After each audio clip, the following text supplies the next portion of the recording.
velocity is the maximum velocity of a falling object occurring when the force of friction equals the force of gravity. Ah, yes. I understand terminal velocity. But what about motion, projectile motion, and newtons? I still don't understand them. Well, now Ryan and I should to show you what motion is. What?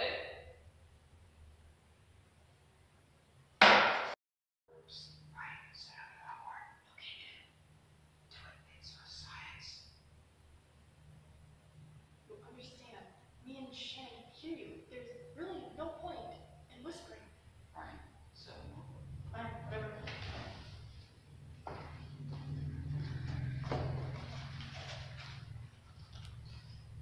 Now, see here, Shannon and Colette, which is Ryan.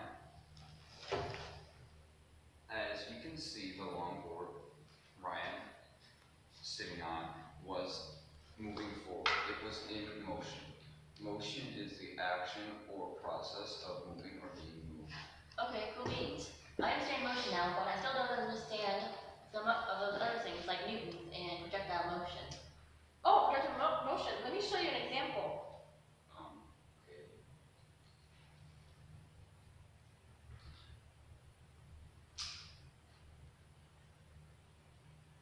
Now, Shannon, when Ryan throws a pine cone,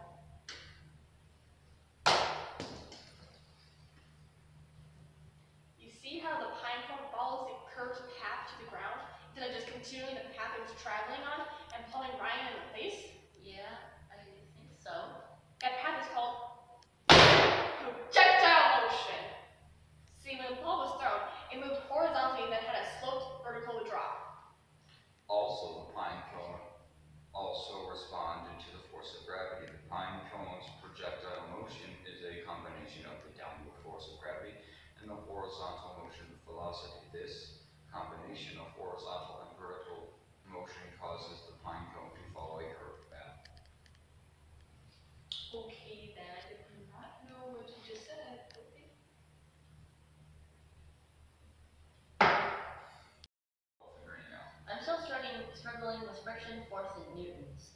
Well, friction is easy. Friction is the force of resistance that occurs when movement takes place between any two objects or substances that make contact. For example, when I snap my fingers like this, it occurs friction. For a better example, when I put my hands together and rub them like this, it occurs friction. I still believe my example is better. Sure. Shannon, what else are you having trouble with? Science-wise. I'm still struggling with force and newtons. Well, newtons and force go together. Newton is a basic SI unit of force. The Newton is named after Sir Isaac Newton. Who's Sir Isaac Newton? Well, I'm glad you asked that, Shannon. Sir Isaac Newton is a scientist who explained how force and motion are related. Fun fact, one Newton is the amount of force needed to cause 1 kilogram mass to accelerate at a rate of 1 meter per second for each second of motion. How do you write 1 minute again? This is how you write 1 Newton.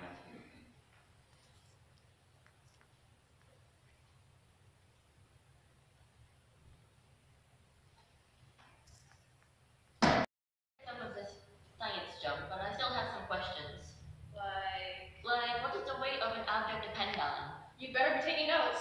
The weight of an object depends on the force that pulls the object towards the earth.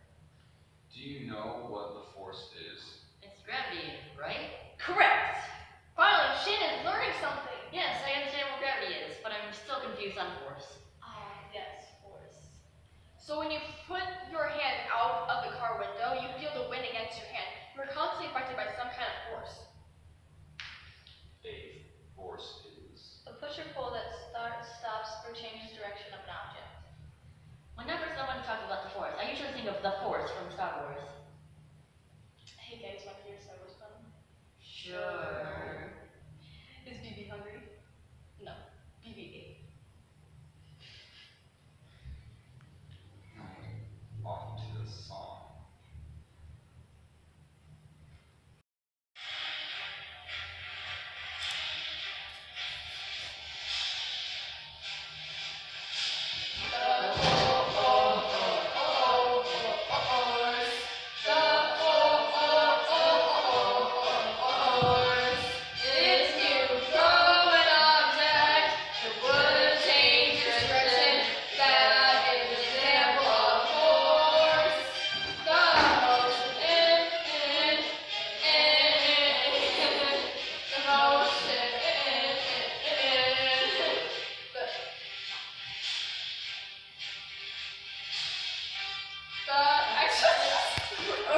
good. You got